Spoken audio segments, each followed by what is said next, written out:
Praise the Lord. This is Dr. C. Dexter Wise III with It's Time. A time to keep silence. Ecclesiastes 3, verse 7. In a world saturated with so much sound, silence is indeed golden. In virtually every environment, sound is in the background. The sound of machines is in the background of a factory. The sound of the television is in the background of family interactions. The sound of motorized vehicles is in the background of traffic. Therefore, the sound of silence is a precious rarity. Nevertheless, we would do well to remember some of these things about silence. Silence must be valued. Silence is valuable because it cleanses the noise pollution in the air. Silence is valuable because it brings calm to your spirit. Then silence is valuable because you can hear yourself think in silence.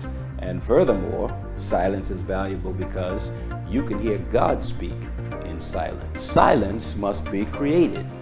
Since sound is so pervasive and intrusive, it will not go away quietly. Hence, if silence is to be enjoyed, it must be intentionally created. A place for silence, a time for silence, and an appreciation for silence must be actively made. Gadgets must be turned off. Certain apps must be turned off. Doors must be closed. Machines put on mute. And people must be told, this is a time for silence. Even if it's only for a few minutes.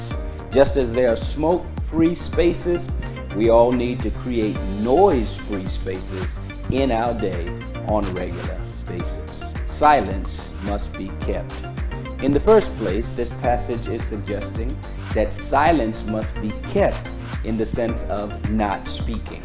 That is, don't break the silence by speaking. How do you know when is not the right time to speak?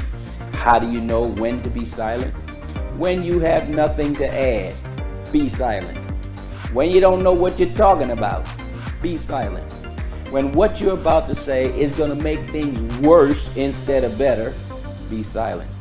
When it's someone else's turn to speak, be silent. In addition to this, looking at it this way, there is also the suggestion that once silence has been created, it must be guarded and maintained. Keep the silence. All of us have experienced incidents when we were just bursting with words and could hardly contain them.